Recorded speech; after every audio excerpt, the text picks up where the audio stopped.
ଆପଣଙ୍କ ପେଟର ଚର୍ବି ଖାଦ୍ୟ ଦ୍ୱାରା ନୁହେଁ, ଏହା ହର୍ମୋନ୍ ସମସ୍ୟା ଦ୍ୱାରା ହେଉଛି କି? ଏହାକୁ କୁହାଯାଏ ଇନ୍ସୁଲିନ୍ ରେଜିଷ୍ଟାନ୍ସ, ଯାହା ଧୀରେ ଧୀରେ ବ୍ଲଡ଼ରେ ସୁଗାରକୁ ବଢ଼ାଇ ଦେଇଥାଏ।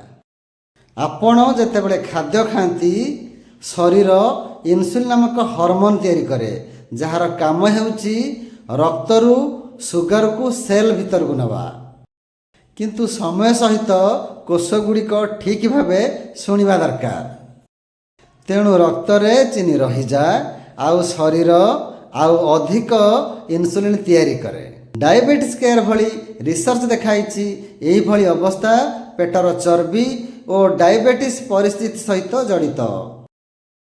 ଭଲ ଖବର ହେଉଛି ଏକ୍ସରସାଇଜ୍, ଭଲ ନିଦ ଓ ପ୍ରୋସେସ୍ ଫୁଡ୍ କମ୍ କଲେ ଏହା ଭଲ ହୋଇପାରେ। ଏହିଭଳି ରିଅଲ୍ ହେଲ୍ଥ ଟିପ୍ସ ପାଇଁ ଫଲୋ କରନ୍ତୁ। Thank you.